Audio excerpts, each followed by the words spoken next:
చెప్పాడు. నిన్న కూడా మాతో బాగానే మాట్లాడాడు. తను ఒకటే ఈ ఉద్యోగం వద్దురా అన్న కూడా తను ఒకటే మాట అన్నాడు, చస్తే నేను దేశం కోసం చేస్తాను, నేను చచ్చిపోయినప్పుడు నా బాడీ మీద భారతదేశపు జెండా కప్పాలి అని ఫస్ట్ నుంచే తను ఈ మాట వాళ్ళ అమ్మ నాన్నకి చెప్పాడు. వాళ్ళ అమ్మ వాళ్ళ నాన్న ఎంత ఫోకస్ చేసినా ఈ ఉద్యోగం వద్దురా, మనకి ఏదో కూలీ నాలి చేసుకొని బతుకుందాము అని అన్నారు. మా అక్క మా మావ ఒక చిన్న బీద ఫ్యామిలీ సార్. వాళ్ళు కూలీ నాలి చేసుకునే వాళ్ళు. అలాంటి కొడుకు ఒక ఉద్యోగంలో వెళ్ళి వాళ్ళని బాగా చూసుకునే వాళ్ళు ఒక కొడుకు ఉద్యోగంలో ఉండి వాళ్ళను చూస్తూ సాక్కునేవాడు. అలాగే తను దేశం కోసం పోరాడి చనిపోయినందుకు చాలా సంతోషంగా ఆనందంగా ఉంది. కానీ ఒక చిన్న విషయము, తను ఎప్పుడు మేము మర్చిపోలేము. తను మా హృదయాల్లో ఎప్పటికీ ఉంటాడు. ఈ భారతదేశంలో ఉన్న ప్రతి ఒక్క పౌరుడికి నేను చెప్తున్నాను, పాకిస్తాన్లో వాళ్ళమ్మ ఫోన్ ఇచ్చింది, నా భార్య మీద ఫోన్ చేసింది. ఆ నెంబర్ ఉందేమో, ఆ నెంబర్ చేస్తే హిందీలో మాట్లాడితే నా భార్య సరిగా అర్థం కాలే. మళ్ళీ నాకు ఇచ్చా, మురళి గురించి మాట్లాడుతున్నారు చూడని నేను మాట్లాడితే, సార్ कौन बोले, हिंदी में बोले सर कौन, आप कौन है, मुरली का मूड मुरली नायक कौन है, सर मेरा लड़का है।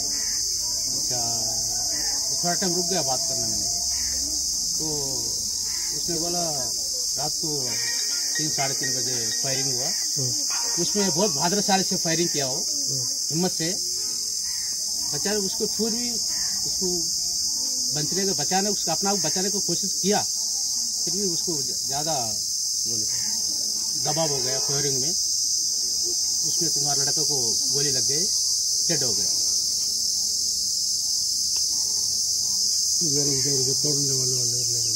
అతను మాత్రం చెప్పేది. మళ్ళీ ఇంకో తెలుగు పిల్లడు మన ఆడే ఉన్నాడు, అతను ఫోన్ చేసిందట. అతనితో మీరు మాట్లాడితే నేను మాట్లాడడం లేదు. 10 మందిని మురళి ఫైర్ చేసి చంపాడు, 15వ పర్సన్ అటాక్ చేసినాడు. 14 మందిని మురళి అటాక్ చేశాడు, బాగా పోరాడు. 14 మంది చంపినాడంట. 14 మందిని మురళి బాధ్యత 15వ బుల్లెట్ ఎవరు లేరనుకొని వాళ్ళకి ఒక సిగ్నల్ వస్తుంది అనమాట, ఇక్కడ ఎవరు లేరంత సాయం అని. ఫైర్ బ్యాక్ నుంచి ఫైర్ షూట్ జమ్మూ కాశ్మీర్ మధ్యలో పంజాబ్ లో నుంచి జమ్మూ కాశ్మీర్ తీసుకువెళ్తారని వెళ్తున్నారని చెప్పారు. 14 మందికి ఫైర్ చేసేసినాడు పిల్లడు, 15 మందికి మొదటిగా వచ్చేసి సార్ దాన్ని ముంబై ఇచ్చారు. ట్రైనింగ్ మొత్తం నుంచి మన జమ్మూ కాశ్మీర్ ట్రైనింగ్ జరిగినది నాసిక్, ముంబై నాసిక్. ట్రైనింగ్ అయిన తర్వాత అస్సాం కాడికి డ్యూటీ వేసింది. అస్సాం నుంచి మన జమ్మూ కాశ్మీర్కి వేసినారు. అస్సాం నుంచి జమ్మూ కాశ్మీర్కి చేంజ్ చేసినారు. జమ్మూ కాశ్మీర్ లో 2 కాళ్ళు చేసి 16వ రౌండ్కి మురళీ నాయక్ మా అక్క కొడుకు, మా మేనల్లుడు. తనకి చిన్నప్పటి నుంచి చదువు ఫస్ట్ స్టాండర్డ్ నుంచి ఆర్మీ ఉద్యోగం వచ్చేంత వరకు మేము బాగా సహకరించాము. ముందుగా నా ముందు నిలబడినటువంటి TV9 సంస్థకు, NTV సంస్థకు, అలాగే TV5 మీ అందరికీ నా హృదయపూర్వక నమస్కారం తెలియజేసుకుంటున్నాను. తను జమ్మూ కాశ్మీర్ బార్డర్లో ఉద్యోగం చేస్తున్నాడు. తనకు మొదటిగా ఉద్యోగం వచ్చినప్పుడు నాసిక్లో తను ట్రైనింగ్ తీసుకున్నాడు 6 మంత్స్.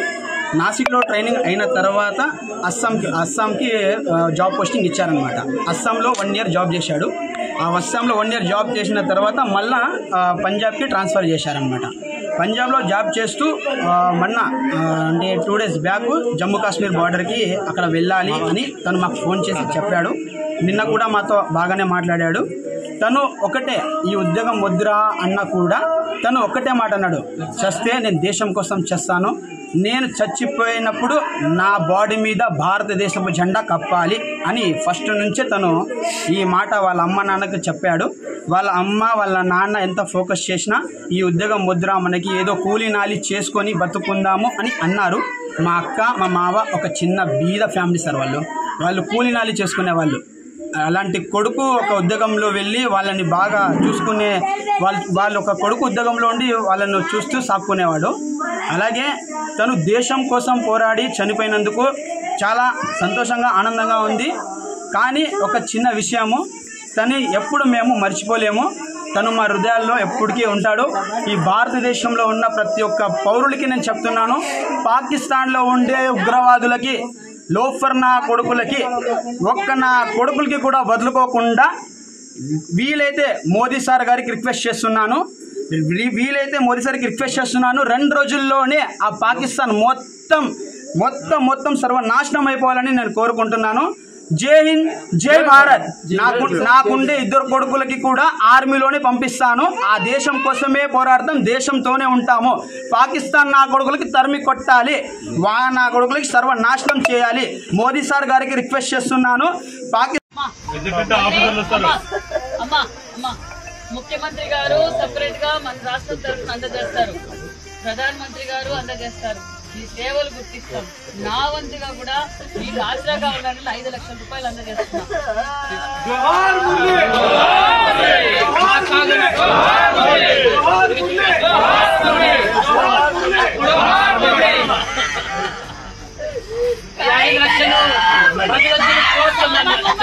నువ్వు ధైర్యం ముందు తల్లి. అమ్మ నీ కొడుకు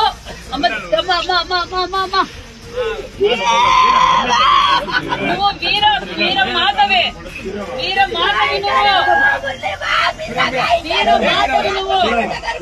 నువ్వు కోసం ఎక్కడికి వెళ్ళదు.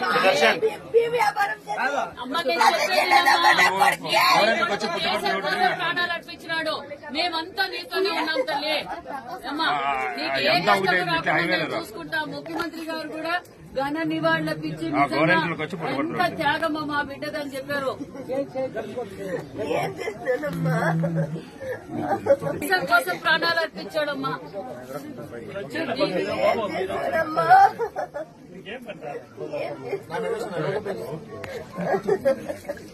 ఏం కాదు